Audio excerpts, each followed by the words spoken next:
আসসালামু আলাইকুম। সবাই কেমন আছেন? আশা করি সবাই ভালো আছেন। চলে আসলাম আপনাদের সামনে নতুন আরেকটি ভিডিও নিয়ে।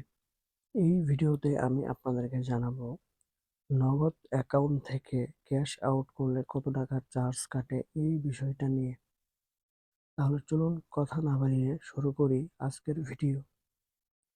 আপনি যদি সহজেই নগদ অ্যাকাউন্টে ক্যাশ আউট চার্জ সম্পর্কে জানতে চান, তাহলে আপনি প্রথমেই কি করবেন? আপনার যে নগদ অ্যাপ আছে, ওই নগদ অ্যাপে আপনি ঢুকবেন। নগদ অ্যাপে ঢোকার পর আপনি সরাসরি নিচে চলে যাবেন। নিচে চলে যাওয়ার পর এখানে লিমিট ও চার্জ নামে একটা অপশন দেখতে পাচ্ছেন। ওই লিমিট ও চার্জ অপশনে আপনি ক্লিক করবেন। ক্লিক করার পর আপনার সামনে কিন্তু এরকম একটা পেজ আসবে। সো এখান থেকে আপনি সকল সেবার নাম এবং ক্যাশ আউট চার্জ সম্পর্কে জানতে পারবেন। প্রথমেই আপনাকে যেটা দেখাবে সেটা হচ্ছে ক্যাশিং। ক্যাশিং কিন্তু সম্পূর্ণ ফ্রি। তারপর হচ্ছে অ্যাড মানি। অ্যাড মানিও সম্পূর্ণ ফ্রি। তারপর হচ্ছে সেন্ড মানি। আপনি যদি নগদ থেকে সেন্ড মানি করেন, অর্থাৎ আপনি যদি নগদ থেকে কোনো নগদ নাম্বারে টাকা সেন্ড মানি করেন, তাহলে প্রতি হাজারে ৫ টাকা কেটে নেবে।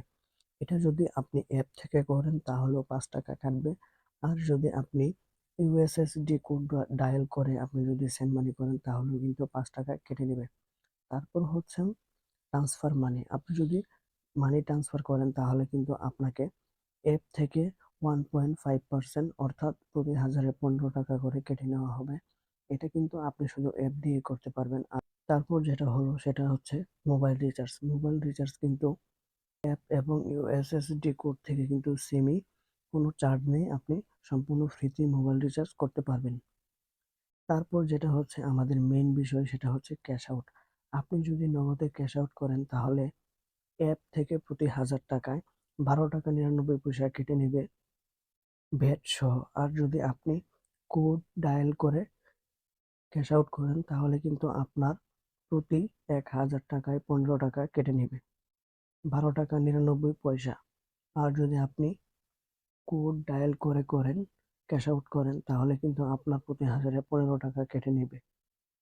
অ্যাপ এবং কোড ডায়ালের মধ্যে কিন্তু ২ টাকার তফাৎ রয়েছে। আপনারা যদি সহজেই নগদ অ্যাকাউন্টের লিমিট এবং চার্জ সম্পর্কে জানতে চান তাহলে আপনারা প্রথমেই অ্যাপে প্রবেশ করবেন। অ্যাপে প্রবেশ করার পর আপনারা লিমিট ও চার্জে ক্লিক করবেন। তাহলে কিন্তু সকল যে চার্জগুলো রয়েছে ওই চার্জগুলো কিন্তু আপনারা দেখতে পাবেন।